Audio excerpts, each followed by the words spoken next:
Transport. Dan Geltrude.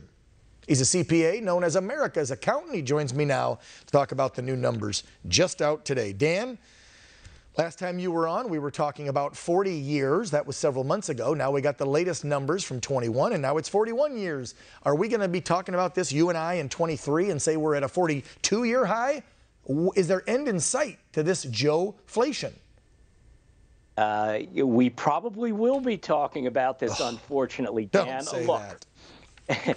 Look, when you have me on your show, we always talk about this. It's to call balls and strikes. And here's my call.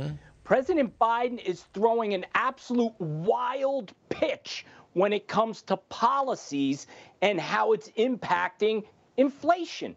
So now, yes, it's easy to say it's temporary. All right, you're wrong on that. And now the line is blame Putin. Yep. All right, how long are we going to do that for?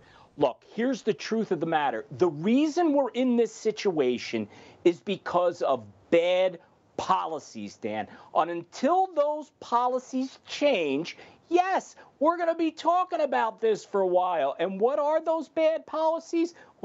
There's a lot of them, but let's narrow it down. One is energy, clearly, and two is this administration, for some reason, wants to rely on other countries, which makes no sense. We don't want to be independent. We want to rely on China, the Middle East, South America, anybody else except for the United States to produce things. Yeah, I know. And whether it be energy or goods, we're buying everything abroad. You know, I mean, it's the fleecing. I remember when real journalists used to do stories back when I was young and coming up and getting ready to get into the news biz in the 90s-ish, and then the early 2000s when I first got in. And you used to always see all those reports on the major networks, the fleecing of America. And they would actually cover and talk about how, whether it was Bush, Clinton, or Obama, how they all sold us out over the last 2 decades to every damn where else but this country.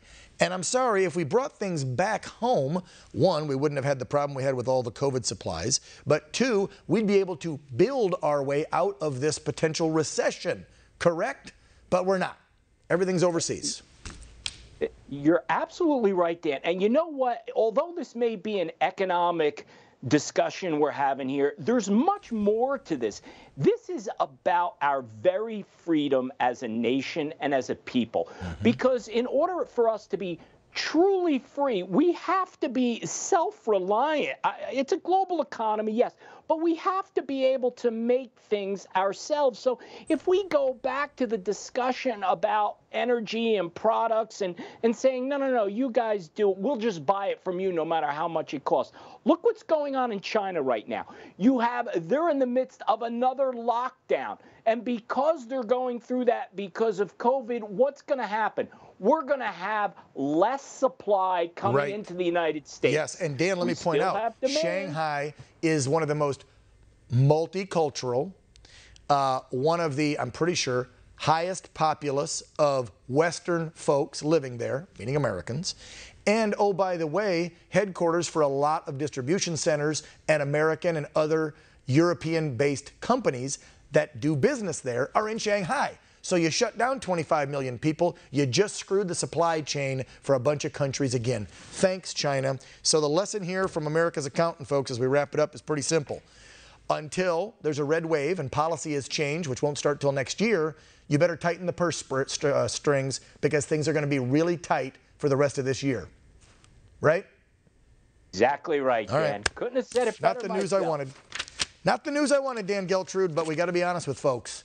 Under Biden, this is what we're looking at. Dan Geltrude, CPA, America's Accountant. Thank you, sir. Appreciate you. Thank you, Dan. Yep, straight ahead. A major